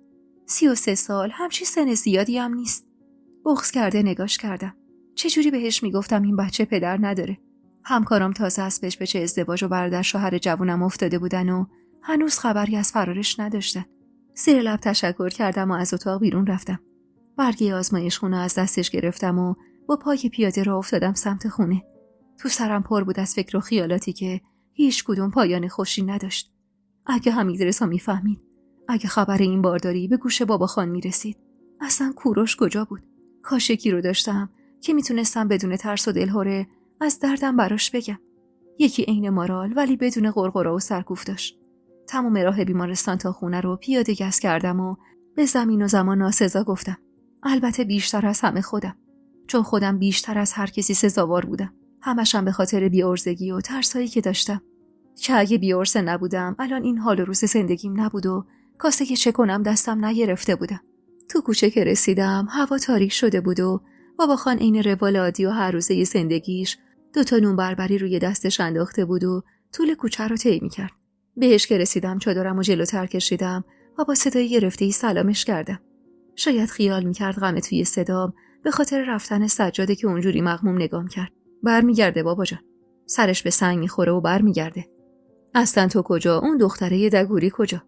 مطمئن باش پشیمون میشه برمیگرده. تو دلم بهش خندیدم. آخه چطور میتونست اونقدر ساده و زود باور باشه؟ سجاد حتی اگه از گرسنگی هم میمرد دیگه محال ممکن بود برگرده. چیزی نگفتم و شونه به شونش وارد ساختمون شدم. بگیر بابا جان. یکیش مال شماست. داغ و تازه است. این بار بعد از فرار سجاد تمام کرک و پرش ریخته بود و دیگه اون ابهت سابق رو نداشت. نونو از دستش گرفتم و زیر لب تشکری کردم و رو افتادم سمت خونه خودم. روی پاگرد اول که رسیدم صدای تلویزیون سجاد به گوشم خورد. مطمئن بودم روشن کردنش کار حمیدرضا نیست و حتی مطمئن بودم حمیدرضا خونه نیست که هانیه جرأت کرده روشنش کنه. گفته بودم که حمیدرضا نسخه کوچیک شده بابا خان بود و این تلویزیون رنگی و دستگاه و ویدیوهاش رو حرام و گناه میدونست. تقی آرومی به در زدم و همزمان صدای ترانه هندی که تو خونه پیچیده بود قطع شد. و پشت‌بندش صدای نگران هانیه پیچید. کیه؟ دسته در رو پایین کشیدم و با دری مواجه شدم که قفل بود. انگار یه پارچه آب یخ خالی کرد رو سرم. دختر پشت کنکوری من به هوای درس خوندن میشست توی خونه و ویدیوهای فوق عاشقانه عموش از بر میکرد. طرز تفکر من عین بابا خان نبود و از چشمم این فیلم و تلویزیون هیچ کدوم گناه نبود. ولی این در بسته و قفلی که توش چرخیده بود یعنی راه کج. یعنی بابا خانی که داشت با تک تک سخت گیریاش گند میزد به کل زندگی من. زندگی خودم کم بود، زندگی بچه هم رو هم نابود کرده بود. منم هانیه، در رو باز کن. حالم کم خراب بود که با این کار هانیه هم خرابتر شد. چند لحظه بعد در رو باز کرد. اما من اونقدر حالم خراب بود که نمیتونستم درست و 2 تا 4 تا کنم و ببینم چه رفتاری درست و کدومش غلطه. و باید چی به دخترم بگم تا بفهمه از این رفتارش دلخورم. وارد خونه که شدم تلویزیون خاموش بود و یک کاسه تخمه و بشقابی نیمه پر از پوسته کنارش بود. این یعنی دخترم خیلی وقت بود که مشغول اون جعبه سیاه کوفتی بود. حمیدرضا کجاست؟ کاملا بی خود و بی جهت این سوالو پرسیده بودم. میدونستم این ساعت جایی جز زورخونه نیست. هانیه هم فهمید تمام حواسم به اون کاسه تخمه است. خم شد برش داشت آروم لب زد. خواستم یکم خستگی در کنم. درم قفل کردم یه وقت عزیز نیاد. جواب تمام سوالاتم رو بدون اینکه بپرسم یه جا داده بود. باید چی میگفتم؟ کاملا فکر نکرده از دهنم پرید. اما صداش کل ساختمونو برداشته بود هانیه. اگه بابا خان بفهمه. بعد با خودم گفتم اگه بابا خان بفهمه چی کار میکنه؟ چه بلایی سرش میخواد بیاره؟ یعنی از بینش میبره واسه خاطر یه فیلم. اما اگه میفهمید من چی کار کردم چی به روزم میآورد؟ قطعا یه لحظه هم زندم نمیذاشت. از ترسش مو به تنم راست شد و راه افتادم سمت اتاق. و هانیه یه بیچاره که خیال میکرد از دست اون عصبانیم عین دوم دنبالم راه افتاد. مامان به خدا اولین بارم بود. قسم میخورم. حالم خراب بود. وضعیت زندگیم چنان در هم و بر هم شده بود که تمام آشوبش رو از چشم بابا خان و سخت گیریاش میدیدم. چرا اینقدر احمقانه زن سجاد شدم و هیچ مقاومتی نکردم؟ چرا از مردی باردار بودم که بیشتر از 1 ماه بود ازش خبری نداشتم؟ چرا حمیدرضا شده بود نسخه کوچیک شده ی بابا خان؟ چرا دخترم داشت سر هیچ و پوش قسم دروغ میخورد؟ تمام این چراها رو اما من فقط از چشم بابا خان میدیدم. با مانتو و مقنعه روی تخت نشستم و سرمو توی دستم گرفتم. داشت منفجر میشد. هانیه پیش پام زانو زد. غلط کردم مامان. جیگرم آتیش گرفت ولی نتونستم زبونمو تکون بدم و بگم تو گناهی نکردی هانیه. دیدن یه فیلم هندی اونقدر هم خبط بزرگی نبود که تو به خاطرش به غلط کردم بیفتی. وای که اگه میدونستی مادرت چه خبطی کرده. آیا واقعا خبط کرده بودم؟ کوروش شوهر شرعی و قانونی من بود و این بچه از شیر مادرم حلالتر. دست روی شکمم گذاشتم. هیچ حسی نداشتم. دریغ از ذره حس مادرانه. اون بچه ثمره عشقم به کوروش بود که تو وجودم ریشه دوونده بود. ولی این در حالی بود که اسم سجاد توی شناسنامه‌ام بود و اثری از خودش نبود. وای که اگه بابا خان میفهمید چی به روز زندگی خودم آورده بودم. اگه تشت رسواییم به زمین میافتاد چی؟ بی برو برگرد کابوس زندگی محقق میشد. جفت بچه‌هامو از دست میدادم. حمیدرضا حتی دیگه توفم کف دستم نمینداخت. گفتم حمیدرضا آخ از غرور و غیرت پسرم که با این بی‌آبرویی من پامال میشد. چنان حالم خراب بود که توی یه لحظه کل دنیا پیش چشمم تیره و تار شد و دیگه چیزی نفهمیدم جز صدای فریاد هانیه و التماساش. با درد عمیقی که توی سرم پیچید چشم باز کردم. اتاق در عین حال که به چشمم غریبه بود آشنا هم می اومد. یه اتاق سفید با 5-6 تا تخت ردیف شده کنار هم. اورژانس بیمارستان خودمون بود. اما من به جای اینکه روپوش سفید بتم بغل دست بیمار وایساده باشم با لباسای معمولی خودم روی تخت افتاده بودم و دکتر شیفت و 2 تا از همکارام و مارال و هانیه و بابا خان بالا سرم وایساده بودن. خوب میدونستم چی به سرم اومده. از ترس اتفاقی گریبان گیرم شده بود. قند خونم افت کرده بود و از حال رفته بودم. پرستار داشت فشارمو میگرفت. دکتر شیفت که زن جوونی بود و همین چند ساعت پیش جواب آزمایش خونمو داده بود جلوی روم وایساده بود و ورقی رو با دقت مرور میکرد. هانیه تا نگاهش به چشم بازم افتاد خودشو با گریه روی دستم انداخت و بغ کرده نالید. مامان یهو چت شد. مردم از نگرانی. احساس کردم هوای اتاق زیاد از حد سنگینه و هر آن ممکنه ریه‌هام در مقابلش کم بیارن. پرستار سعی کرد آرومش کنه. من اما مات و مبهوت زل زده بودم به دهن دکتر که مبادا تشت رسواییمو جلوی چشم این پیرمرد به زمین بزنه. که با باز شدن دهنش و شنیدن صداش با ترس چش روی هم فشار دادم. نه ترس دختر جون، مادرت حالش خوبه، فقط باید یکم بیشتر هواشو داشته باشی. آخه یه مهمون کوچولو تو دلش داره که نیاز مراقبت بیشتری داره. چشمام بسته بود ولی از پس همین پلک کشیده هم میتونستم نگاه بهت زده و مشکوک مارال رو حس کنم. چی گفتید خانم دکتر؟ یعنی عروس من آبستنه؟ با صدای بابا خان تازه یادم افتاد اون پیرمردم توی اتاقه. وحشت زده چشم باز کردم و با نگاه هراسون مارال چش تو چش شدم. انگار با نگاهش داشت مؤاخذه‌ام میکرد.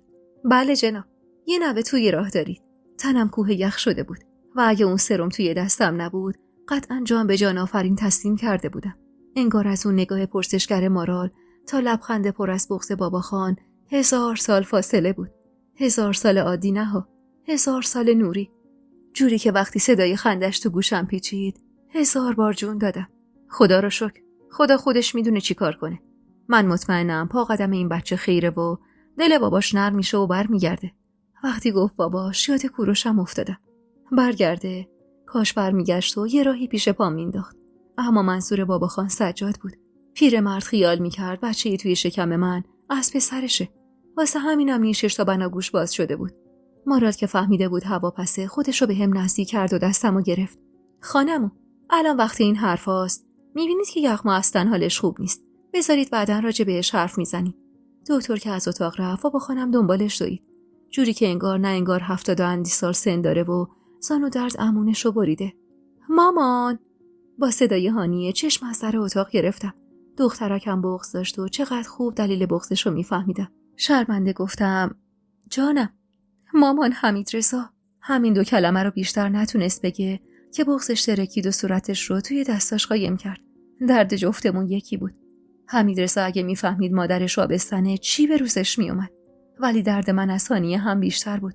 اون از غصه آبستنی من از عموش داشتش میریخت. اما من از غصه کوروش، پدر بچه‌ام که حتی نمیدونستم کجای این دنیاست. مارال بغلش کرد. هانیه جون خاله، به خدا الان وقت این حرفا نیست. برو بیرون یا آبی به دست و روت بزن، بذار مامانت حالش جا بیاد. هانیه که انگار دنبال راه فرار بود از خدا خواسته تند و بی‌معطلی از اتاق رفت و حالا من مونده بودم و مارالی که عینی یه بازپرس منتظر اعترافم بود. خجالت زده نگاه ازش می‌دزدیدم. لبه تخت نشست و دست سالممو تو دستش گرفت. درست فکر میکنم یغما. میدونستم چی تو فکرش میگذره و هیچ راهی واسه انکارش نداشتم. لب دندون گرفتم تا بغضم نشکنه، ولی نشد. 2 قطره اشک لجوج از زیر پلکم لغزید و چکید روی گونه‌ام. سر تکون دادم که آره. چند لحظه سکوت کرد و بعد گفت یغما، یه چیزی میپرسم، ناراحت نشی یا؟ سجاد اصلا باهات رابطه نداشت؟ با این حرفش انگار که برق سفاز بهم وصل کرده باشن تکونی خوردم و زل زدم تو صورتش. مارال، حتی بهش فکرم نکن. میدونی که من اهل دوز و کلک نیستم. پس میخوای چی کار کنی دختر؟ چاره ای هم داری مگه؟ اون که رفته. مطمئنم باش تا عمر داره بر نمیگرده. اصلا اگه قرار بود برگرده که نمیرفت. تو لااقل با اسمش میتونی این بچه رو نگه داری و آبروی خودت و بچه‌هاتو حفظ کنی. میدونی اگه همه چیز لو بره چی میشه؟ هم خودت بیچاره میشی، هم رو پیشونی این بچه یه بیچاره برچسبه. لا اله الا الله. عصبی خوریدم. من و کوروش رسما و شرعا و قانونا زن و شوهر بودیم مارال. این حرفا چیه میزنی؟ میدونم عزیزم، اینو من و تو میدونیم و قبول داریم. ولی مردم چی؟ مردم آخمان از این مردم که کل زندگی من به باد رفت واسه خاطر حرف همین مردم. یهو فکری به سرم زد. مارال، یه کمکی به هم میکنی؟ نگران و سردرگم نگام کرد. جوری که داد میزد داره با خودش فکر میکنه چه کاری از من برمیاد تو این بلبشو. کوروشو واسم پیدا کن مارال، لطفاً. من؟ کوروش؟ کجا برم پیش؟ اصلا میخوای چی کار بکنی یغما؟ تا خواستم جوابشو بدم اما بابا خان و در کنارش هانیه با دستی پر از میوه و آب میوه وارد اتاق شدن و فرصت نشد به مارال بگم چی تو سرم میگذره. گرچه چیز خاصی هم توی سرم نبود و فقط میخواستم با خبردار شدن از اوضاع کوروش راه فراری واسه خودم باز کنم که بعد از برگشتن سجاد و رو شدن دستم آواره نشم. باید قبل از رسوا شدن راه چاره‌ای پیدا می‌کردم. اون شب بعد از اینکه سرمم تموم شد و 4 تایی برگشتیم خونه، توی راه برگشت هیچ حرفی نزدیم چون بابا خان کنارمون بود. اما من تا لحظه آخر با نگاهم به مارال التماس می‌کردم که دنبال کوروش بگرده. نمیدونستم چجوری میتونه برام پیداش کنه. ولی تنها امیدم به اون بود. چون مطمئن بودم از اون لحظه به بعد بابا خان نمیذاره حتی تنهایی تا مسترا برم. چون این بچه تنها چراغ و امید روشن دلش بود که باعث میشد خیال برگشتن سجاد رو باور کنه. به اصرار یا بهتره بگم به اجبار بابا خان اون شب رفتیم طبقه پایین تا عزیز ازم مراقبت کنه. عزیزم ما همونطور که خیال میکردم تا از زبون بابا خان شنیدن روز آبستنه چنان گره ابرو در هم کشید که بند دلم پاره شد. اما سری خودم رو جمع و جور کردم. چون اصلاً هیچ کدوم از واکنش‌های عزیز یا بابا خان دیگه واسم مهم نبود. چون من تموم فکر و ذکرم پیش پسر خودم بود و فقط چشمم به در بود تا حمیدرضا برسه و بابا خان خبر داغش رو کف دستش بذاره. مثل مریض رو به موتی بودم که چشم به در دوخته بود تا ملک الموتش از راه برسه و خلاصش کنه. شب به نیمه رسیده بود که بالاخره سر و کلش پیدا شد. دست و پام چنان یخ زده بود که انگار اون مادر بود و من بچه خطاکارش. هنوز از در ورودی پاشو نذاشته بود که بابا خان بغلش کرد و فرق سرش رو بوسید. چشمت روشن بابا جان. داری برادردار میشی. حمیدرضا یهو نگاهش گر گرفت و همونجور میخوب شد روی من و بعد بی حرف و سخنی راهش رو گرفت و رفت و تهمونده آروم و قرار منو هم با خودش برد. بابا خان دست باچه شد ولی سعی کرد چیزی بروز نده و بی خودی خندید. جوونه و خام. نمیدونه این بچه چه قدم خیری داره. نگاهم به راه رفته یه پسرم بود و دلم پیش دل شکستش. میدونستم فقط از ترس یا احترام به بابا خانه که چیزی نگفته. وگرنه بیشک زمین و زمانو به هم میدوخت. اما خب ته شد یه قهر بی‌دوا با من و روزه یه سکوتش تو خونه که فقط واسه سلام به بابا خان عزیز شکسته میشد. یه هفته از اون شب کذایی و پر التهاب میگذشت. تمام مدت این یه هفته رو هم من به اجبار بابا خان تو خونه خودشون موندم و حتی سر کارم نرفتم. اما من دیگه هیچ چیزی واسم مهم نبود. نه قهر حمیدرضا و سکوتش، نه حتی زورگویی بابا خان. خودمو باخته بودم. نه نشونی از کوروش داشتم، نه حتی خبری از مارال بود. عجیب بود که یه هفته تموم سراغمو نگرفته بود و تقریبا میشه گفت هیچ وقت اینقدر فاصله بینمون نیفتاده بود. این میون اما نیش و کنایه‌های عزیز تنها چیزی بود که نمیتونستم تحمل کنم. البته شکر خدا بابا خان مدام خونه بود و کم پیش میومد عزیز چشمش رو دور ببینه و کنایه‌ای بارم کنه. ولی حتی همون کمش هم عذابم میداد. علل خصوص وقتی با شک و دودلی از بچه سجاد حرف میزد، مو به تنم راست میشد. انگار عزیز مطمئن بود که سجاد حتی سر انگشتش هم به من نخورده. بابا خانم ما همچنان عین روز اول چه بسا مصرتر دنبال سجاد و سما میگشت. و این در حالی بود که خانواده اوسا اسدخان بنا به کل قید دخترشون رو زده بودن و حتی دیگه پی شکایتشون رو هم نمی گرفتن. خب طبیعی هم بود. عصر روز هفتم بود که بالاخره سر و کله مارال پیدا شد. گرچه از نگاه هراسون و رنگ پریدش میشد فهمید خبرای خوبی برام نداره، ولی بازم بند وجودم گوش شده بود واسه شنیدن خبری که برام آورده بود. نیم ساعتی که کنار عزیز نشست و از زمین و زمان براش حرف زد، بالاخره طاقتم تاق شد. مارال جان، میشه کمکم کنی با هم بریم بالا؟ میخوام دوش بگیرم. گرچه عزیزم از خودش بود حتی شده واسه چند دقیقه من از جلوی چشمش دور بشم، ولی چشمای سیاه گود افتادش رو زود تنگ کرد. وا، انگار 9 ماه حامله‌ای که کمک میخوای. والا خانعلی دیگه تو رو زیادی لوست کرده. حق داشت. حالم اصلا جوری نبود که نیاز به کمک داشته باشم واسه بالا رفتن از یه پله. ولی چاره چی بود؟ جز این فکری به ذهنم نمیرسید که با مارال تنها بشم. واسه همین زدم به در بی خیالی و دستشو گرفتم و کشیدم سمت در. حق دارید عزیز جون، ولی میترسم فشارم بیفته مارال باشه بهتره. این حرفو زدم و با چنان سرعتی دست توی دست مارال از پله ها دویدم بالا که عزیز دیگه فرصت نکرد حرفی بزنه. به محض اینکه پام به خونمون رسید، درو به هم کوبیدم و دستشو ول نکرده زور زدم تو صورتش. چی شده مارال؟ تو رو خدا فقط بگو که یه کاری واسم کردی. از حالت صورتش میفهمیدم کمی دستپاچه و نگرانه، ولی دلیلشو اصلا نمیفهمیدم. بیا بریم تو اتاق، میترسم زنمو بیاد گوش وایسه. حرفش به ظاهر منطقی و در اصل بهونه بود واسه تفره رفتن از حرف زدن. دستمو کشید و بردم تو اتاق و نشستیم روی تخت. کلافه و مستصل نگاش میکردم، ولی اون انگار خیال لبا کردن نداشت. مارال، ده حرف بزن جون دخترا. همونجور که پوست لبشو به دندون گرفته بود نگاهی به دور و بر اتاق انداخت. راستش سجاد زنگ زده به مسعود. چند لحظه گیج و گنگ نگاش کردم. بعد آروم و مات برده لب زدم. خب انگار پولش تموم کرده. خدا رو شکر عرضه تنهایی کار کردنم که نداره. میخواسته دور از چشم خانمو از مسعود پول قرض کنه که مسعودم برمیگرده بهش میگه پاشو بیا بشین سر خون زندگیت. زن حاملتو چرا ول کردی و رفتی پی الباتی؟ حرف از دهن مارال خارج نشده تمام تنم یخ بست، حتی خونه توی رگ‌ها. لب مارال باز و بسته میشد ولی من دیگه چیزی نمیشنیدم. انگار جفت گوشام کر شده بودن. شنیدی چی میگم یغما؟ الان میخوای چیکار کنی؟ همین امروز فرداست که سجاد برگرده. با سوء استفاده از این اتفاقم میتونه تو رو از سر خودش وا کنه و به راحتی تو این خونه واسه خودش و اون دختره جا باز کنه. کی زنگ زد به مسعود؟ 4 روز پیش بهش گفته خودش رو سری میرسونه. انگار دور و بر کرمان بودن. یغما فرصت زیادی نداری. مسعود این چند روز داشت تلاش میکرد براش پول بفرسته که بتونم برگردن. عصبی و کلافه پریدم وسط حرفش. مارال تونستی از کوروش خبری بگیری؟ نگو که دق میکنم. چی میگی دختر؟ دارم بهت میگم مسعود فهمیده سجاد با تو رابطه نداشته و این بچه از سجاد نیست. اون وقت انتظار داشتی من چجوری سراغ کوروشو بگیرم؟ مسعود قدغن کرده بیام دیدنت. وگرنه که همون 4 روز پیش اومده بودم. این چند روزم همش خونه بود. امروز تا زد بیرون منم دویدم اومدم اینجا. شوکه و بغض کرده نگاش میکردم. آخه چرا؟ مگه من چه گناهی کردم؟ کلافه سر تکون داد. یغما من و تو میدونیم تو گناهی نکردی. اونا که نمیدونن.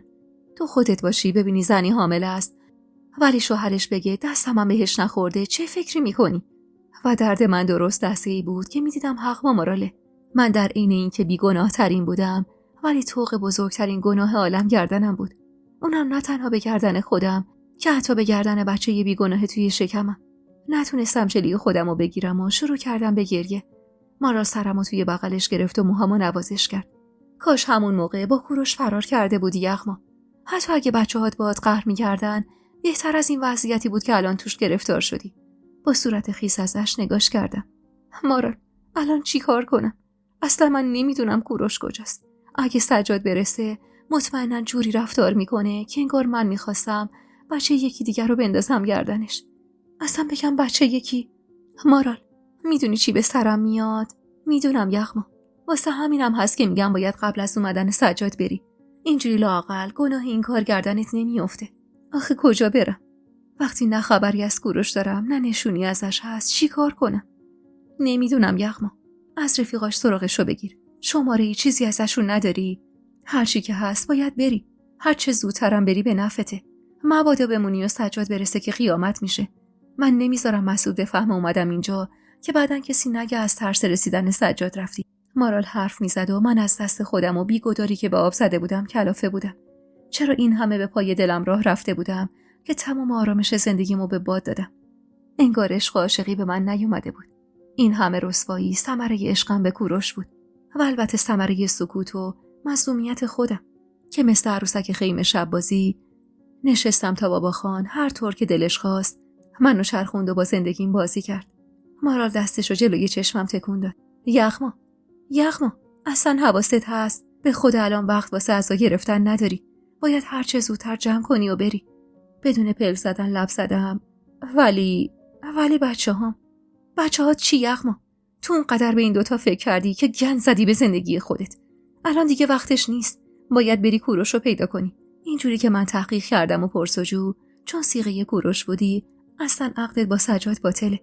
گفتم اما مدت صیغه ما تموم شده بود. حواست کجاست یغما؟ پس عده چی؟ اصلا تو حامله بودی. زن حامله رو که نمیشه عقد کرد. حتی اگه نبودیم تو عده نگه نداشته بودی. خوب سوادتم از من چند کلاس بالاتره و هیچی حالیت نیست. با این حرف مارال انگار یه کورسوی امیدی ته دلم روشن شد. حس این که هنوزم محرم کوروش محسوب می شدم و هیچ نسبتی با سجاد نداشتم به هم انرژی می داد. با همون تتمه انرژی جمع شده ته دلم دویدم سمت تلفن و شماره خونه کوروش رو گرفتم. اما اونقدر بوق خورد و کسی بر نداشت که ناامید شدم. مارال کنارم زانو زد و چند باری هم خود شماره رو گرفت ولی اونم عین من بی نصیب موند. باید باشی بری یغما. آخه کجا؟ برو دنبالش بگرد. اگه اینجا بمونی اینا زندت نمیذارن. غلوف نمیکرد. راست میگفت. کافی بود سجاد بیاد و بگه که دستش هم به من نخورده. اون وقت همین حمید رضای خودم معلوم نبود چه بلایی سرم بیاره. بوق کرده لب ورچیدم. بچه‌م هانیه چی میشه پس؟ بچه اونه که تو شکمته. خودتو قد این دختره بودی 2 تا شکم زاییده بودی و بیوه وار داشتی بزرگشون میکردی. دل بکن از این خراب شده تا خرابش نکردن رو سر دختر. خجالت زده سرمو پایین انداختم. اما مارال، تموم دار و ندارم و سجاد برده. حقوق این ماه هم ندادن. اونقدر دست و پا شکسته رفتم بیمارستان که روم نمیشه درخواست سنوات کنم. بی معطلی 2 تا از 12 تا علنگوی توی دستشو در آورد و گذاشت توی چنگم. نه یار یخما، اگرم میبینی بیشتر بهت نمیدم واسه خاطر اینی که مسعود شک نکنه. همین 2 تا اهواز راهیت میکنن. برو سراغ ننش. شاید خدا خواست تو رفته باشه اونجا. چاره جز قبول کردن کمک مارال نداشتم. وقتی دید چیزی نمیگم خودش پا شد برام ساک بست و لباسامو حاضر کرد. یخما، پاشو که اصلا نباید وقت کشی کنی. چند ساعته. تا نیومدم باید بری. این بچه‌ها ملتمسانه نگاش کردم. بذار یه امشبم بمونم، یه دل سیر بچه‌هامو نگاه کنم، فردا میرم. 2 دل و مردد با عصبانیت نگام کرد. اوف از دست تو. باشه، ولی آفتاب نزده برو. چون فکر میکنم مسعود دیروز صبح براشون پول فرستاده.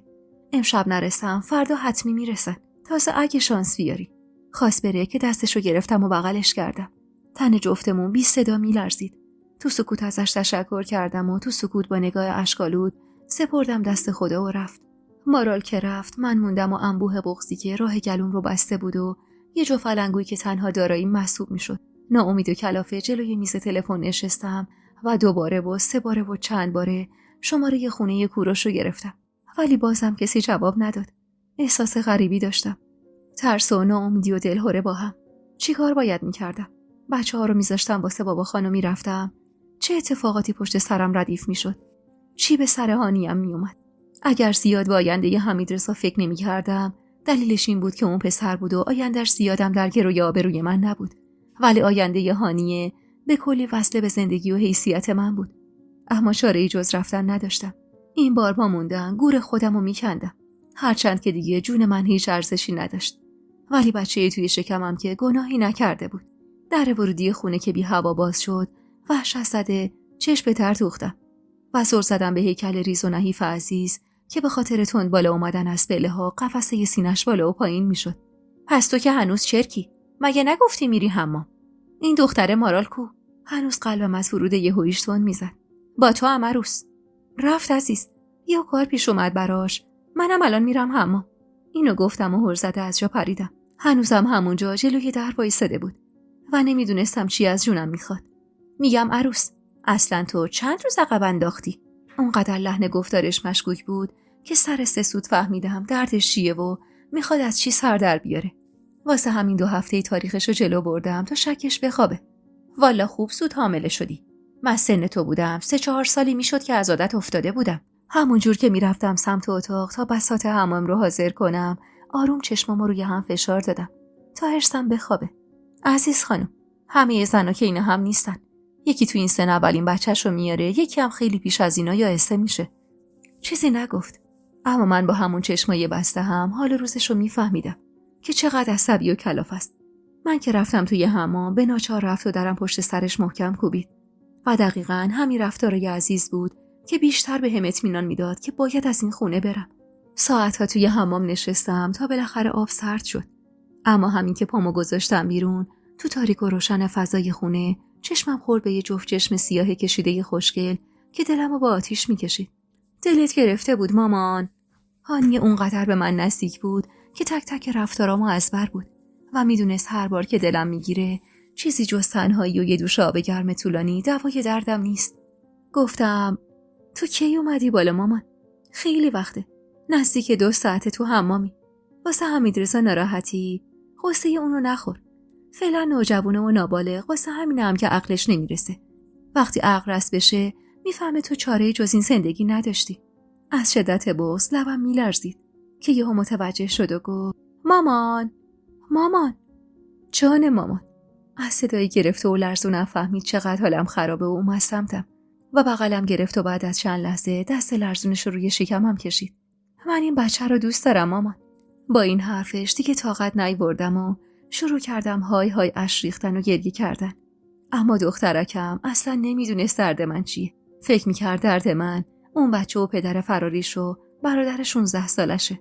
ولی درد من اون یه جفت علنگویی بود که زیر تشک ته قایم کرده بودم و ساک لباسی که برای فرار پشت در انتظارم رو میکشید. دستشو نوازشوار پشت کمرم میکشید و کنار گوشم آروم زمزمه میکرد. مامان اینجوری میکنی دلم میخواد بمیرم. عطر تنش رو عمیق بو کشیدم و توی ریه‌هام حبس کردم و سر از روی شونش برداشتم و با دقت نگاش کردم. به جز چشماش که به خودم رفته بود همه چیز شبیه مجید بود، حتی صبوری و عقل و درایتش. یا آن دلتنگ شدم، دلتنگ مردی که هیچ وقت عاشقش نبودم، ولی وقتی شوهرم بود آب توی دلم تکون نمیخورد. تو چشماش دور زدم و گفتم تو کی اینقدر بزرگ شدی هانیه؟ کی اینقدر خانم شدی؟ لبخند شیرینی زد و گونه‌مو بوسید. وقتی شما داشتی تنهایی بار این زندگی رو به دوش میکشیدی. مامان هر اتفاقی هم بیفته من یکی هیچ وقت زحمتای تو رو فراموش نمیکنم. تو دلم گفتم حتی اگه بفهمی چی کار کردم، و یه حسی از ته دلم نهیب زد حتی اگه بفهمی چه خطایی کردی. سکوتمو که دید دوباره برگشت و نگام کرد و ترسیده گفت مامان به خدا داری منو میترسونی. نکنه به سرت بزنه یه کاری دست خودت بدی یا این روزا هم دقیقاً عین روزای تلخ قدیم میگذره. پردرد خندیدم. نه ترس دخترم، من جون سخت‌تر از این حرفم. انگار که حرفمو باور نکرده باشه کمی مشکوک نگام کرد که به نرمی هلش دادم سمت در و خودم راه افتادم سمت اتاق. برو دخترم، برو پایین کمک عزیز بساط شام حاضر کن تا منم لباس پوشم و بیام. بعد از رفتن هانیه تندی لباسمو عوض کردم و ساکی که مارال هلهلکی بسته بود و باز کردم. 2 علنگوی مارالو ته ساک گذاشتم و چند دست لباس دیگه هم توش شپوندم. اما یه ته کمد و انگشتر هدیه کوروش رسیدم و بغضم دوباره شکست. کجا بود یعنی؟ هنوزم منو میخواست با اون کاری که باهاش کرده بودم. نکنه برم و دست رد به سینم بزنه. نکنه بگه زنی که حاضر نشد واسه خاطر عشقمون جلوی پدر شوهرش قدلم کنه دیگه هیچ ارزشی واسه من نداره. نکنه بگه زنی رو نمیخوام که اسمش تو شناسنامه یکی دیگه است. آخ گفتم شناسنامه، حتما لازمم میشه. از تو کشو برداشتمش و گذاشتمش ته ساک. انگشتر کوروش رو هم گذاشتم کنارش. دیگه چیزی نمونده بود. تمام سهم من از این زندگی شد همین 4 تیکه لباس و یه جفت علنگویی که مارال داده بود و اون قاب عکسی که عکس 4 نفرمون داخلش بود که اونم واسه این برداشتم چون هیچ امیدی به دوباره دیدن بچه‌هام نداشتم. با پشت دست اشکامو پس زدم و لباسایی که قرار بود موقع رفتن بپوشم برداشتم و روی ساک گذاشتم. ساک رو آروم برداشتم و تو آخرین پاگرد راه پله پشت در پشت بوم گذاشتم و برگشتم و تو خونه واسه آخرین بار تک تک نقاطش رو از نظر گذروندم. اما انگار هر چقدر بیشتر میموندم و بیشتر میدیدم دل کندن سخت‌تر میشد. وقتی رسیدم پایین دیدم که عزیز به کمک هانیه سفره شامو پهن کرده و دست به کمر وایساده. خوبه والا، همچین خودتو از خر انداختی پایین که انگار 9 ماه آبستنی. من پیرزن باید تنهایی واسه یه ایل غذا بپزم. میدونستم دلش از جای دیگه پره و الا غذا پختم واسه این تعداد دادم کار همیشگیش بود. خجالت زده لب به دندون گرفتم و تا خواستم عذرخواهی کنم بابا خان 2 تا نون بربری به دست مثل همیشه وارد خونه شد. خانم چرا اینقدر غر میزنی؟ اگه عاجزی بگو تا خبر بدم راحله بیاد ور دستت. نمیفهمی عروسم بار شیشه داره؟ با این حرف بابا خان خجالت بیشتری نصیب صورتم شد و لب گزیده کنار سفره نشستم. اما شامو خوردیم و تموم شد. سفره رو جمع کردیم، حتی ظرفاش رو هم شستیم. اما خبری از حمیدرضا نشد. بابا خان از زیر اومدن دردون نوش حسابی کلافه بود، ولی خم به ابرو نمی آورد. منم یه گوشه کس کرده بودم و زور زده بودم به در تا بالاخره برسه. با خودم عهد کرده بودم تا ندیدمش از این خونه نرم و انگار خواست خدا بود که درست وقتی که داشتم از اومدنش ناامید می شدم سر و کلش پیدا شد. خونه تاریک بود و رخت خوابا ردیفی کنار هم پهن شده بود. عزیزم با خیال آسوده خوابش برده بود و خورناس می کشید. به خودم تشر زدم. نگاه کن یخما، بچه‌ها تو قراره دست کی بدی؟ دست زنی که هیچ اهمیتی براش نداره. بچه تو چه ساعتی از شب برمیگرده خونه؟ اصلا میاد خونه یا نه؟ پاش که به پاگرد جلوی خونه رسید عین فنر از جا پریدم. حتی تو تاریکی خونه هم میتونستم خشم توی نگاهش رو وقتی با نگاهم تلاقی میکرد ببینم. ترسیده رفتم سمتش و صداش زدم. کجا بودی تا این وقت شب؟ بدون اینکه بهم جواب بده راهش رو کج کرد و رفت سمت مسترا. بابا خان که معلوم بود هنوز بیداره گفت عروس بیا بگیر بخواب، فردا خودم باهاش حرف میزنم. چجور بهش میفهموندم برای من فردایی وجود نداره. من فقط همین امشب و فرصت داشتم که عطر تن یه دونه پسرم رو بو بکشم. در رو که باز کرد یه هوا سینه به سینه هم در اومدیم. انگار دلش به رحم اومد که خطاب بابا خان جواب سوالم رو داد حجره بودم. داشتم تمیزکاری میکردم. این مدت که شما نیومدی خیلی دست تنها بودم. سجادم که اسم سجادو چنان با حرص به زبون آورد که تن و بدنم از عاقبت خودم لرزید. پاتون کردم سمت آشپزخونه و گفتم الان شام گرم میکنم برات. نمیخوام. همونجا یه چیزی خوردم. خوابم میاد فقط. این دوتا جمله رو خطاب به خودم گفت. با لحنی که کمی دلخور بود اما عصبانیتش کمتر. دلم خوش شد به همین دوتا جمله و با چش قد بلندش رو دنبال کردم تا رفت و رسید به رخت خواب. جاش کنار بابا خان بود و سری رفت زیر لحاف خزید و همین چند تا کلامی که بینمون رد و بدل شد خداحافظی من و پسرم. چقدر دلم میخواست بغلش کنم ولی نشد. تا ساعت 3 نصف شب با خودم کلنجار رفتم. دل میکردم واسه موندن ولی دیگه جرئت نداشتم. این بار پای جون خودم تنها وسط نبود. پای جون یه بچه‌ای بیگناه هم وسط بود. ساعت 3:30 که شد و صدای نفس کشیدنای هانی بغل دستم منظم شد و خورناس عزیز و بابا خان و حمید رضا رو شنیدم. مطمئن شدم وقت رفتنه. آروم و بدون ذره‌ای سر و صدا از جا بلند شدم و رفتم سمت در. خونه تاریک بود. فقط نور چراغ نیم سوز حیاط بود که کمی پیش پامو روشن می‌کرد. به زور چفت در ورودی رو کشیدم و آروم وارد راهرو شدم. نسیم خنکی که از حیاط میومد و فضای راه پله رو خنک‌تر می‌کرد روی پوست صورتم نشست و دلهرمو کمتر کرد. پا برچین پله‌ها رو بالا رفتم و رسیدم به در خونه. دل می‌کردم واسه نوشتن یه نامه، لااقل واسه هانیه، که بدون چی به سر من اومده و چرا رفتم. دست آخرم دلمو به دریا زدم و رفتم تو خونه و یه کاغذ قلم برداشتم و براش نوشتم. بی ترس از هر چیزی، از کوروش و عشق قدیمیم براش نوشتم. از رابطه‌ای که 5 سال پیش زنده شد و از عقد موقتی که حلال رابطه ما بوده تا به امروز. از اجبار بابا خان و جرأتی که نتونستم به خرج بدم تا حرف دلمو بزنم. و این زندگی نکبتی که توش گیر کردم و در آخرم این بچه‌ای که ثمره عشقم به کوروش بود و من مجبور بودم برم که مبادا انگ گناه نکرده به پیشونیم بخوره. اونقدر غرق نوشتن نامه بودم که نفهمیدم که 1 ساعت گذشت و دیگه چیزی به اذان صبح نمونده بود.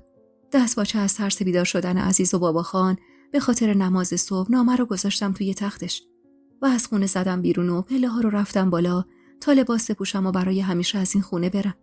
با چشمی گرون و دل خون داشتم دکمه‌های مانتومو می‌بستم که یه آن حس کردم 2 نفر دارن از پشت در خونه با هم حرف میزنن. صداشون از توی کوچه میومد. اونقدر همه جا ساکت بود که قشنگ و پرواضح میشنیدم صدای 2 تا مرده. تا خواستم گوش تیز کنم ببینم چه خبره، کلید توی قفل در چرخید و همزمان با باز شدن در قلب من بود که از جا کنده شد. خودش بود. سجاد. مرد غریب صداش زد. حتما خوابن. مبادا زابراشون کنی. پیرمرد سکته میکنه. به درک سکته میکنه. بذار بره خلاص شم از شرش. 1 ماه تموم به خاطر شاوارگی کشیدم بس نبود. الان اومدم خودشو اون سوگلیشو رسوا کنم. وحشت زده لب به دندون گرفتم و ساکمو بغل گرفتم و همینطور که داشتم عقب چند تا پله باقی مونده رو به سمت پشت بوم بالا میرفتم. یهو دوستای عزیز و مهربونم، یک دنیا ممنونم که تا پایان این قسمت همراه هم بودید و خوشحال میشم اگه نظراتتون رو در مورد این قسمت توی کامنت ها با ما به اشتراک بذارید.